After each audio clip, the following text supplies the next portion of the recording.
porter. Voilà, Alana, à toi. Merci beaucoup, Luc. Et c'est moi qui vous remercie parce que c'est vraiment en partie grâce à vos prières que je sois là, que je sois bien rentrée. Et oui, ça s'est bien passé. Pour vous qui n'étiez pas là la semaine dernière, j'ai partagé un petit peu. C'était bien passé au douane, mais aussi à la faveur de Dieu, c'était juste les surprises inattendues. Et là, j'étais juste, mais il faut que je demande plus de prières à chaque fois parce que si je voyage avec cette faveur, ça gâte, quoi. J'étais un peu gâtée. Donc, merci à vous. Et c'est vrai, vous êtes ma famille française et quel plaisir d'être à nouveau parmi vous ici en France. Et aussi, quel honneur de pouvoir partager avec vous ce matin. Et merci, Luc, pour l'introduction. Tout au début, l'introduction, tu as bien préparé le chemin pour mon message aujourd'hui en parlant du temple et de la présence de Dieu. La présence de Dieu, Alana, au caisse de prise, elle va parler de ça, mais voilà, on est nouveau. Oui, et cette semaine, en priant et en préparant ce message, justement, c'est ce que j'ai reçu. Donc, le titre de ce message ce matin, c'est « Préparer une place ». Préparer une place. Alors, dans la Bible, on trouve plein de passages ou circonstances qui parlent de la préparation ou de se préparer pour quelque chose. Ou Dieu qui prépare ou qui a préparé quelque chose pour nous, genre une terre, ou se préparer pour la guerre, ou un repas, Shabbat, les fêtes. Il y a plein d'exemples. C'est vraiment, si on cherche ce mot, la préparation ou se préparer, on en trouve. Donc, mais ce matin, on va parler justement de préparer une place pour Dieu. On va regarder d'abord, c'est lui, bien sûr, qui donne l'exemple. Et puis, comment on peut aussi répondre à cette place qu'il a préparée pour nous. Donc, Dieu qui prépare une place. Alors déjà, Dieu, il a créé la terre et les cieux. On est d'accord, je pense. Genèse 1. Au commencement, Dieu créa les cieux et la terre. Voilà, tout au début. Donc, pour nous, il fallait déjà une planète, un monde, une place. Donc, vraiment au sens large, on voit là. Ensuite, alors, on a les 6 jours de création, bien sûr, et puis le 7e jour, il s'est reposé. Mais en lisant, en me préparant pour ce message, ça m'a frappé que c'est quelque chose que je n'avais pas remarqué. Tu sais, on lit, mais on revient à un passage et puis il y a quelque chose de nouveau qui saute sur les yeux. Et cette fois, pour moi, c'était que après la création et tout ça, il n'y avait toujours pas d'arbre ni de buisson. Il n'y avait rien comme ça.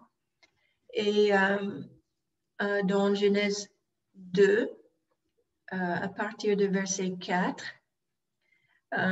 on lit que le jardin d'Éden était vraiment préparé quand Dieu il a créé l'homme. Ensuite, il a préparé le jardin. Donc, c'est une préparation, une place pour l'homme. Pas juste toute la terre qu'il a formé, les bêtes et tout ça. Mais là, on lit verset 4, chapitre 2. Voilà l'histoire de la création des cieux et la terre. Quand le Seigneur Dieu fit la terre et les cieux, il n'y avait encore aucun buisson sur la terre. Et aucune herbe n'avait encore germé, car le Seigneur n'avait pas encore envoyé de pluie sur la terre et il n'y avait pas d'être humain pour cultiver le sol. Pardon, un flot montait de la terre et arrosait la surface du sol. Verset 7, le Seigneur Dieu prit de la poussière du sol et et en façonna un être humain. Puis il lui insuffla dans les narines le souffle de vie, et cet être humain devient vivant. Ensuite, le Seigneur Dieu planta un jardin au pays d'Éden à l'Orient pour y mettre l'être humain qu'il avait façonné. C'est juste, alors la création, j'aime beaucoup notre étude biblique. Quand on a commencé avec les jeunes adultes il y a 2-3 ans maintenant, on avait passé du temps dans le livre de Genèse. Je peux vous dire, toute une année scolaire, et je pense qu'on est arrivé à chapitre 10 pour dire à quel point on a creusé et c'est riche ce livre. Mais comme dit, même ça a sauté vraiment pour moi la préparation pour l'être humain, pour Adam. Adam, il a vraiment préparé le jardin pour être un lieu de vie, pour habiter, mais aussi un lieu de rencontre. Parce qu'on voit que Dieu, il venait, il marchait avec, il passait du temps. OK, on va sauter. Si je fais simple, comme je pense, ça ne va pas prendre longtemps, mais on verra parce que je trouve toujours plus de paroles quand je commence. OK, donc on va sauter au tabernacle, justement, au tabernacle, le temple, comme il parlait Luc.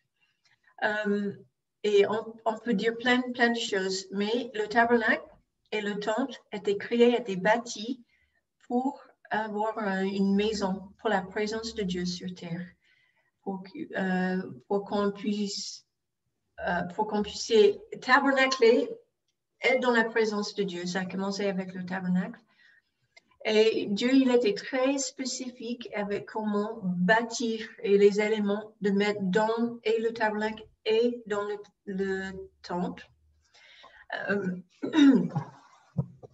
Pour qu'il puisse être parmi son peuple. Et ce que je veux pointer, je reviens au jardin et ses éléments.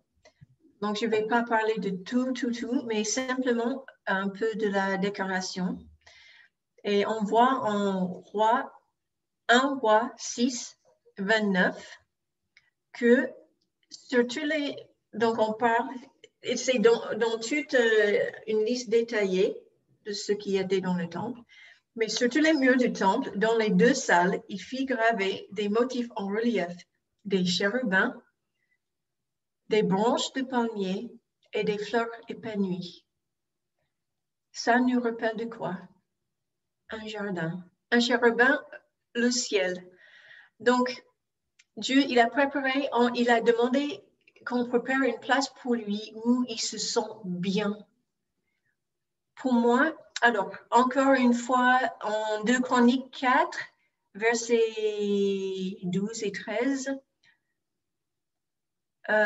verset 13, 400, on parle des colonnes et la déco autour, 400 grenades accrochées aux 2 tresses, à savoir 2 rangs de grenades à chaque tresse recouvrant des chapiteaux.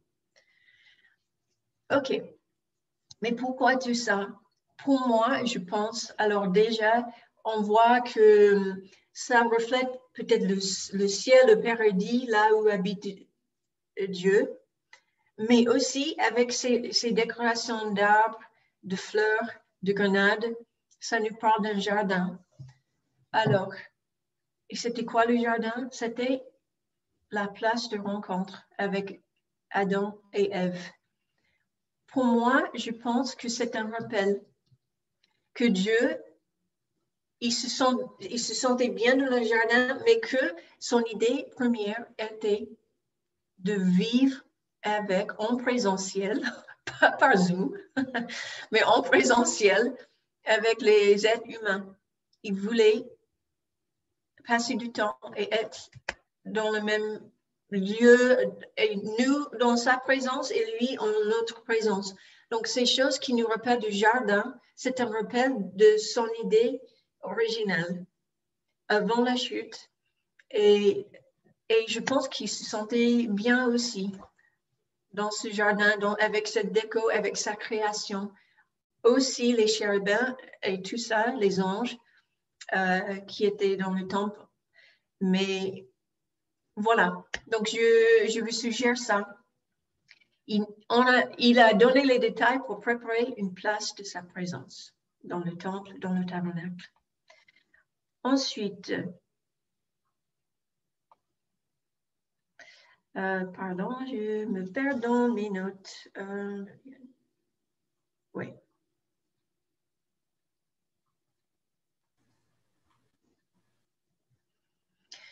Ensuite, on voit que Jésus est venu pour qu'on puisse être les lieux de rencontre. Alors, on avait un jardin, Dieu et l'homme ensemble, la chute, les deux séparés, un tabernacle, un temple pour accueillir la présence, on ne va pas dire contenir parce que ce n'est pas possible, mais pour accueillir la présence de Dieu. Bien sûr, c'était bâti, les choses de la terre, mais il fallait beaucoup de sang, beaucoup de sacrifices.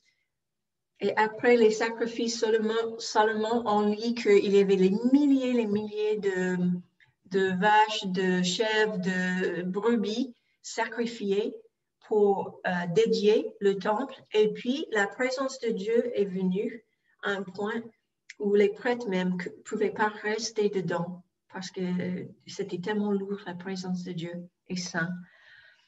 Ça, c'est quelque chose. Mais encore plus impressionnant, c'est le fait que Jésus, il est venu pour qu'on puisse être le tabernacle de Dieu, pour qu'on puisse être le temple de Dieu vivant. Et on voit que... ah oui, ok, maintenant je comprends mes notes mieux. Avant de passer du temple, désolé. J'ai tout bien aligné là, c'est juste que je fais un peu trop vite ça. Aussi dans le temple, il y avait le pain de la présence. Est-ce que vous connaissez ce pain de la présence? Il y avait 12 pains et Dieu, il a dit qu'il y aura toujours du pain devant ma présence. Donc, avant le lieu très saint, il y avait des 12 pains qui représentent les 12 tribus. Mais le pain, c'est Jésus, n'est-ce pas? En Jean 6, verset 33, car le pain de Dieu, c'est celui qui descend des cieux et qui donne la vie au monde. Donc, on sait que ce pain représente Jésus, le Messie à venir, mais aussi, pour moi, on revient à un Dieu qui veut partager un repas, qui veut partager le pain, qui veut partager la vie. Donc, avec ces 12 tribus à lui, ce pain, c'était un rappel de ce communion avec Dieu, partager un repas, partager le pain et aussi une promesse du Messie à venir, le pain de vie. Ok. Je me suis rattrapée, c'est bien. Alors, Jésus est venu pour qu'on puisse être les lieux de rencontre vivants. Jean, on va parler, j'ai plein de versets de livre de Jean. Et le premier des évangiles, l'évangile de Jean, et le premier chapitre, verset 14. La parole est devenue homme et il a habité parmi nous. Nous avons vu sa gloire, la gloire qu'un fils unique, plein du don de la vérité, reçoit du Père. Donc, Jésus, il est venu pour nous, en chair et os, pour qu'on puisse devenir aussi une habitation pour Dieu. Et quand Jésus, il est parti, tout ça, en gardant en tête, on parle de comment Dieu, il a préparé les choses pour nous, d'accord? Et les lieux, il a demandé qu'on prépare pour lui. Il regarde en avance. Et quand Jésus, il est parti, il a dit qu'il va préparer une place pour nous. Là, on vient dans le chapitre de Jean 14. Et là, on va lire pas mal dans ce chapitre. Si vous n'avez pas passé du temps dans l'évangile de Jean, chapitre 14, c'est un chapitre qui est hyper, hyper riche. Et je vous encourage de méditer sur ce chapitre. Donc, à partir de verset 1, 14, verset 1, « Ne soyez pas troublés, leur dit Jésus. Vous avez confiance en Dieu, ayez aussi confiance en moi. » Verset 2, là on arrive. « Il y a beaucoup de lieux où demeurer dans la maison de mon Père. Sinon, vous aurais-je dit que j'allais vous préparer une place?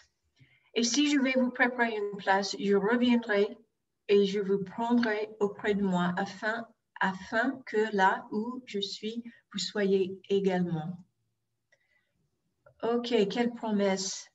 On avait eu la promesse de Messie. Le Messie est venu, c'est Jésus. Et le Messie, Jésus, il nous donne encore une promesse d'un lieu qui prépare pour nous et la maison de notre Père où il y a beaucoup de place. Il y a beaucoup de lieux où demeurer dans la maison de mon Père.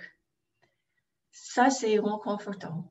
Mais quel amour que Dieu, Créateur, on voit là dans la création, le temple, le tabernacle, et puis Jésus qui est venu pour nous sauver, pour qu'on puisse habiter dans la maison de son Père.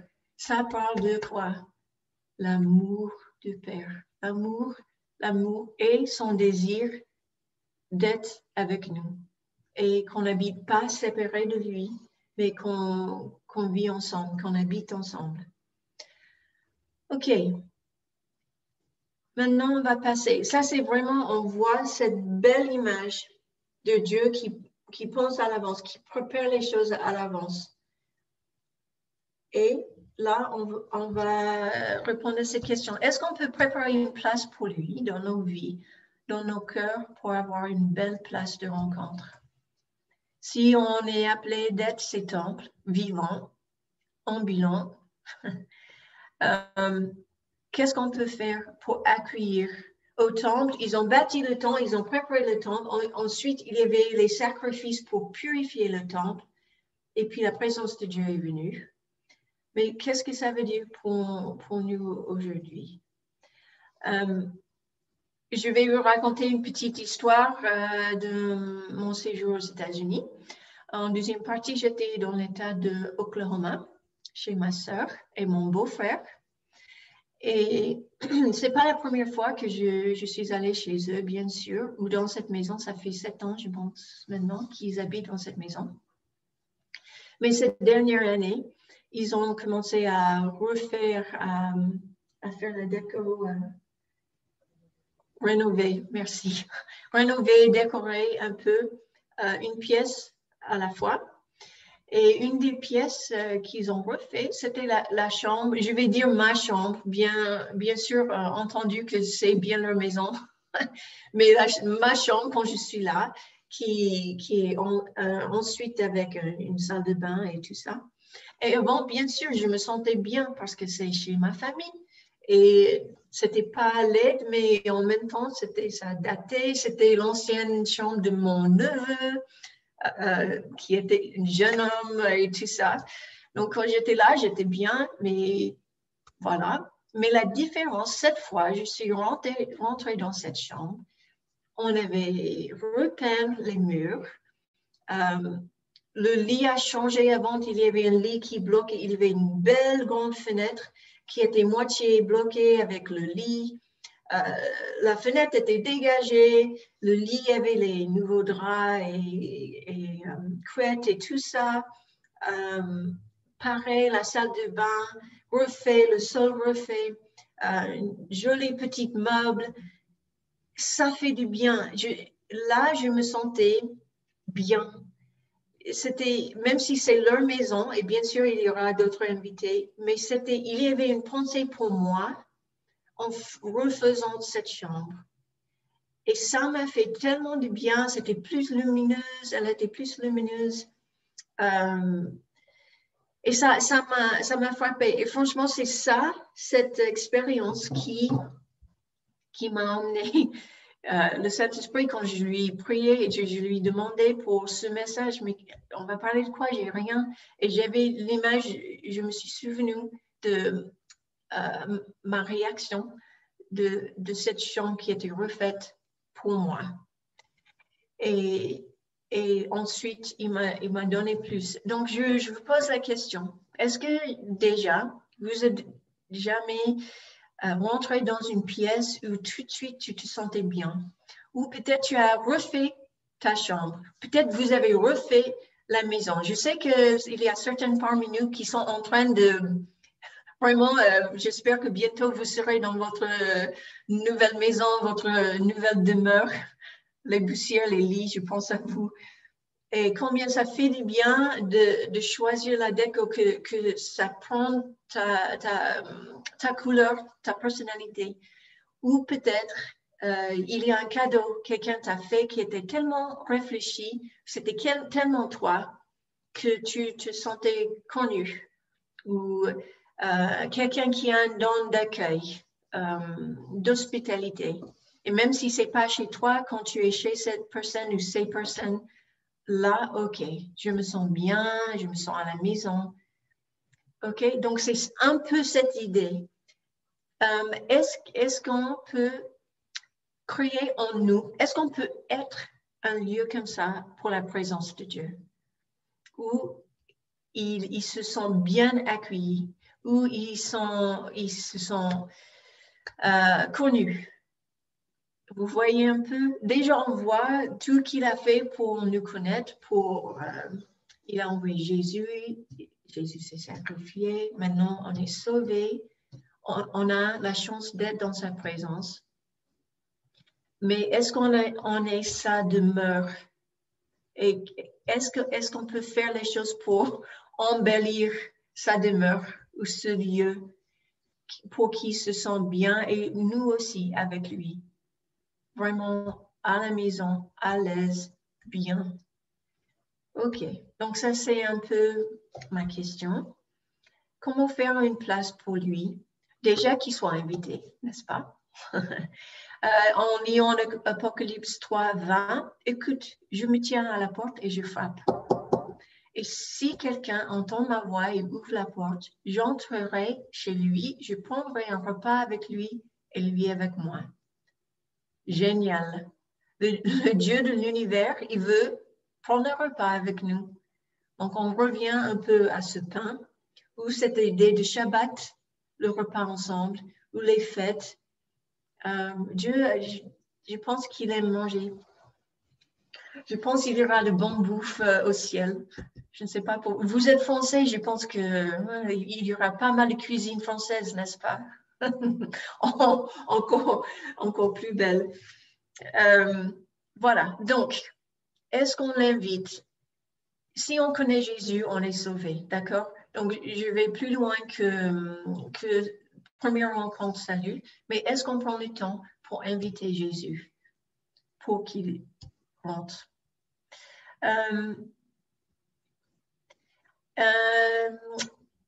On peut le laisser aider avec la déco. Et comment ça?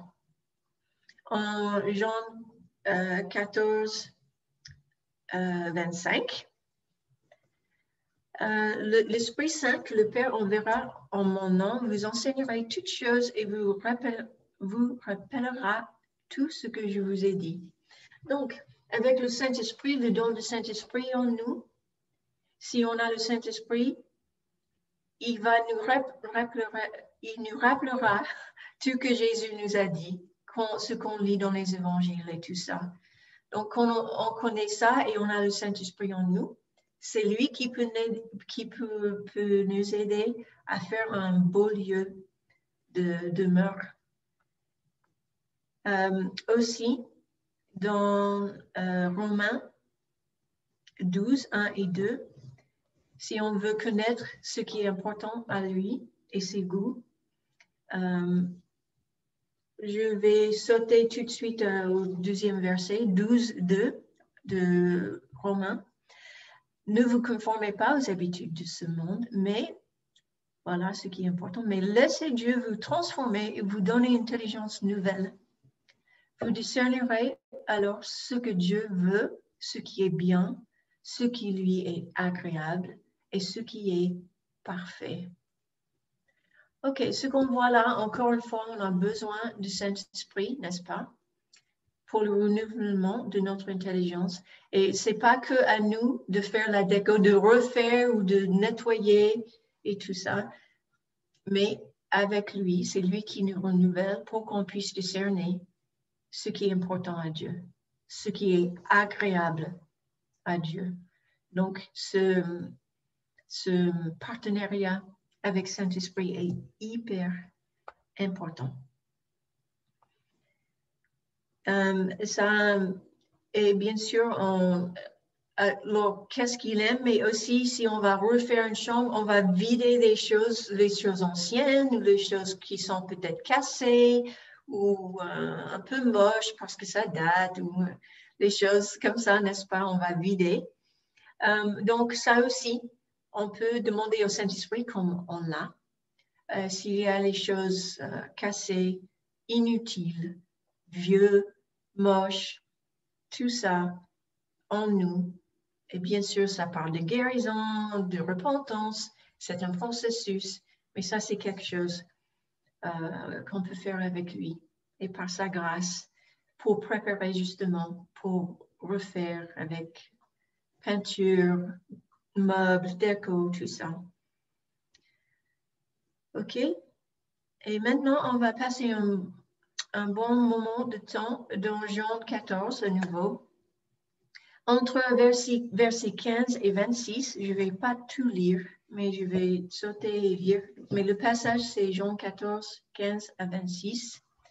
Et on va parler pour embellir notre temple, une clé, c'est l'obéissance. Et verset 15 dit, « Si vous m'aimez, vous obéirez à mes commandements. » OK? Et puis on saute.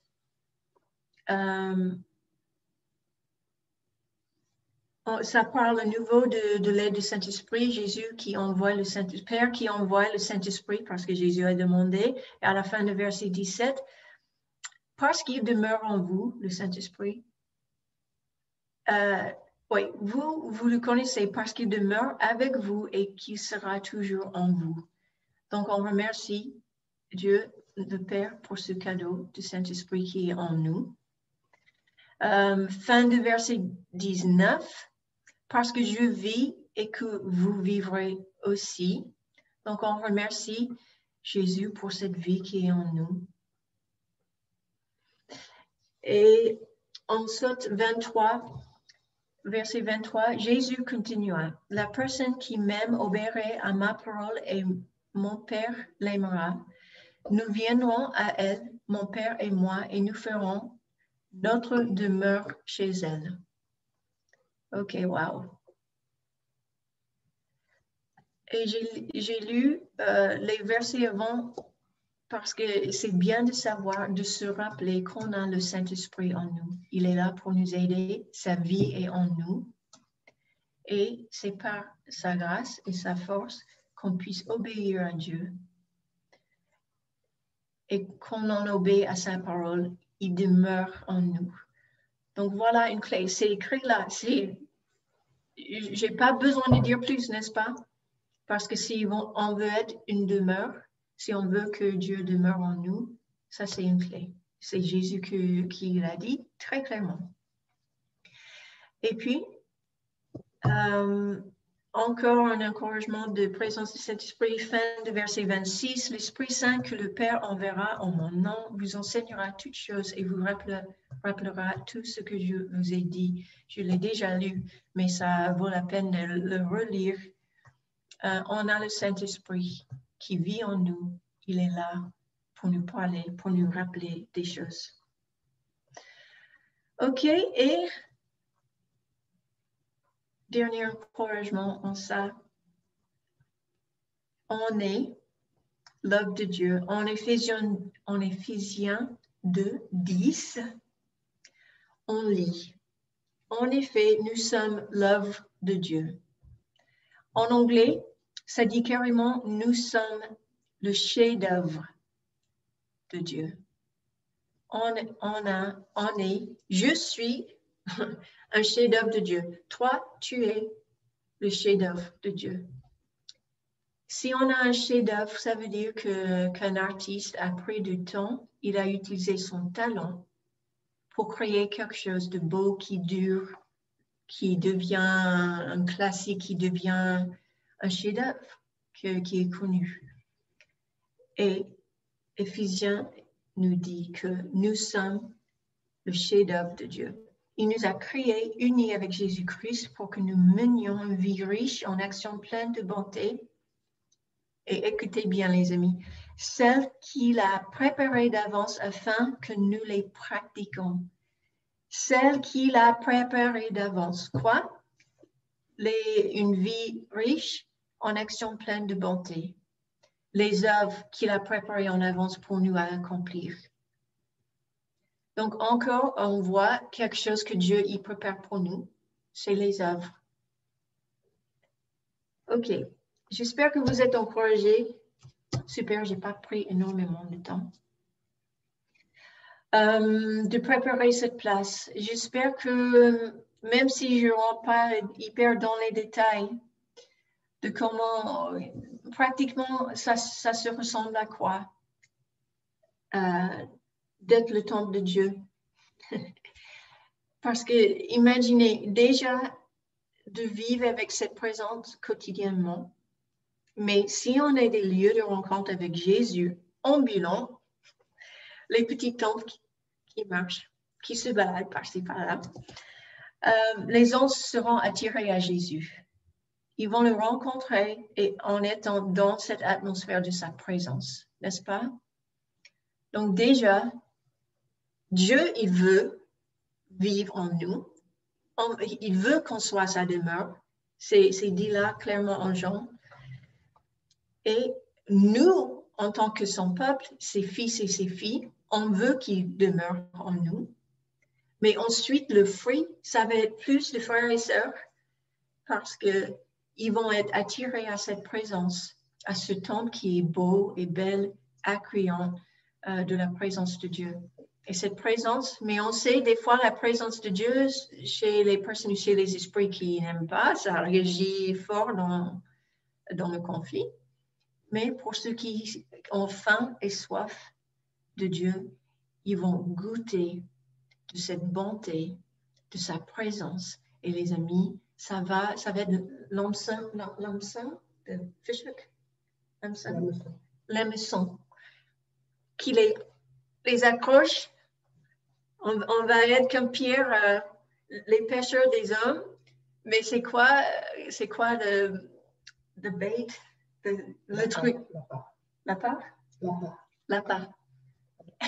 Je suis en train d'apprendre des vocabulaires en faisant, qui attire et qui accroche et qui emmène les gens à Dieu et dans le royaume de Dieu.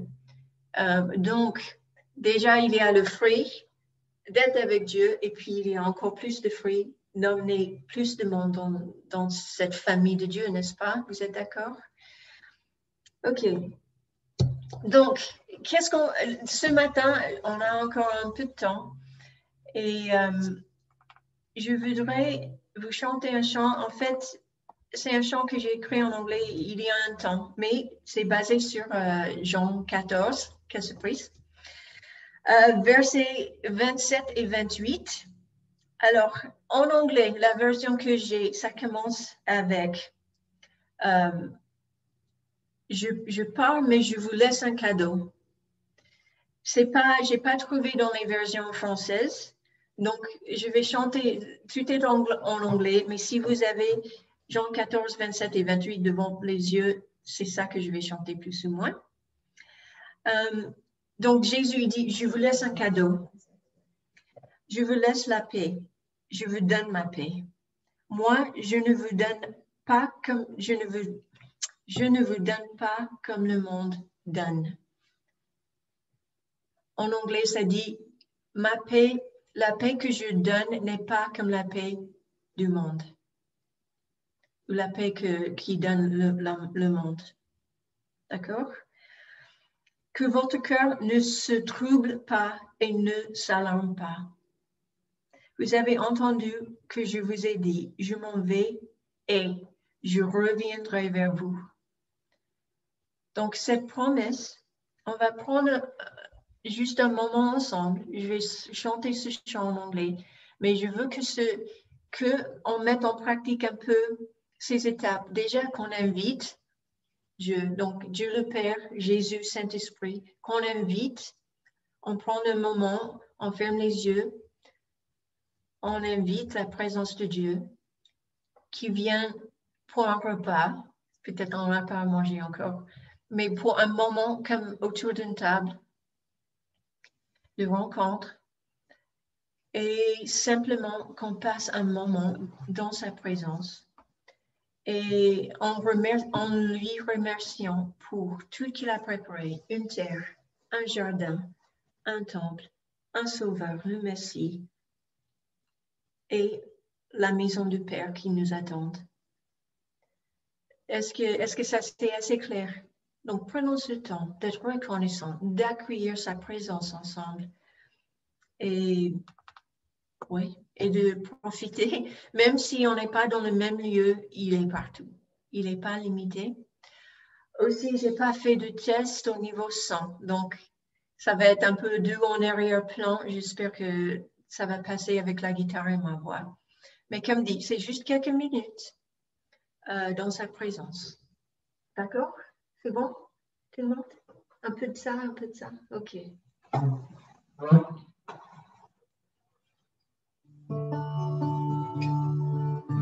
Vous entendez la guitare?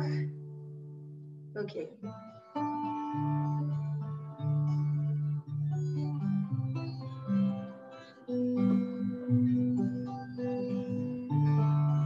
I am leaving you with a gift.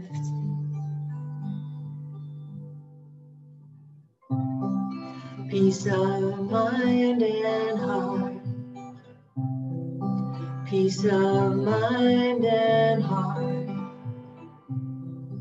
Peace of mind and heart. And the peace I give is a gift the world cannot give. And the peace I give is a gift of rest within. The peace I give is a gift the world cannot give. And the peace I give is a gift of rest within. So don't be troubled or afraid, but be courageous and full of hope. I'm coming back to you.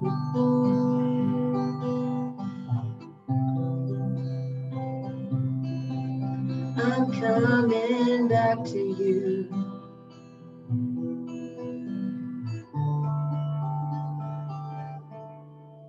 And the peace I give is a gift the world cannot give.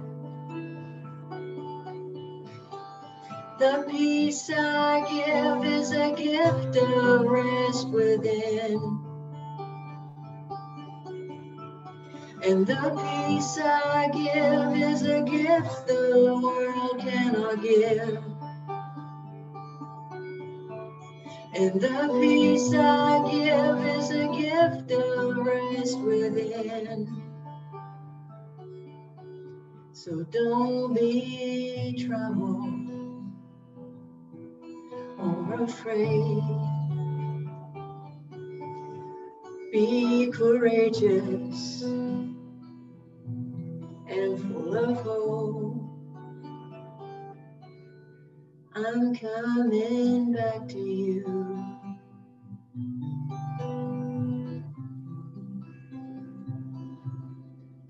coming back to you.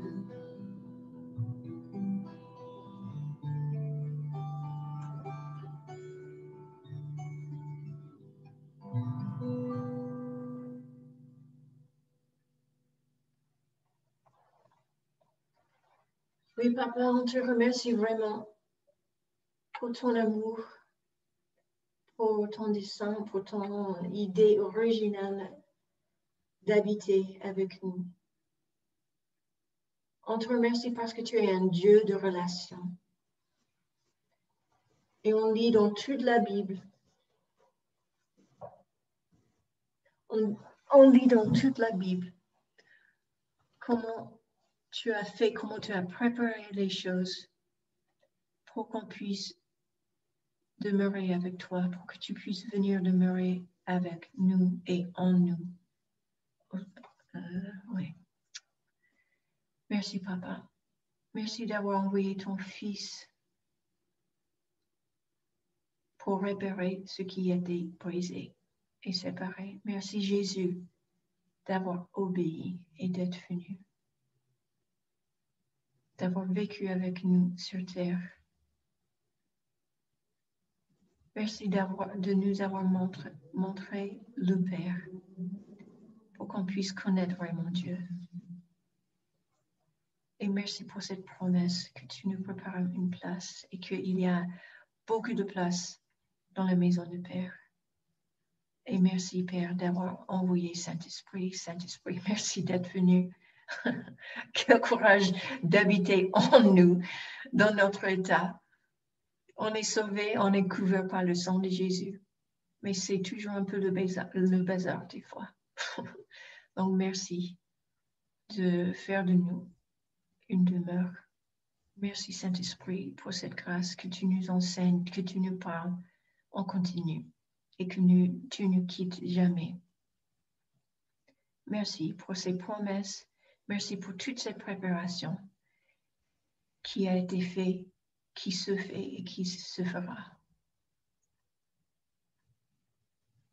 Oui, et nous te disons, viens habiter en nous et avec nous, et qu'on soit encore plus embelli par ta présence. Que ça fait du bien aux gens autour de nous d'être avec nous parce que c'est toi en nous. Merci pour cette paix que tu nous donnes, Jésus. Cette paix, malgré les circonstances, malgré ce qui se passe. Ce cadeau de paix et cette promesse que tu reviendras. On t'attend, Jésus. On t'attend, l'Esprit et l'épouse disent, vienne. Amen. Amen. Merci, Elana. Merci pour ce bon pain d'aujourd'hui et ce qui allait dans la parfaite continuité avec ce que Nadine nous a partagé aussi sur la nécessité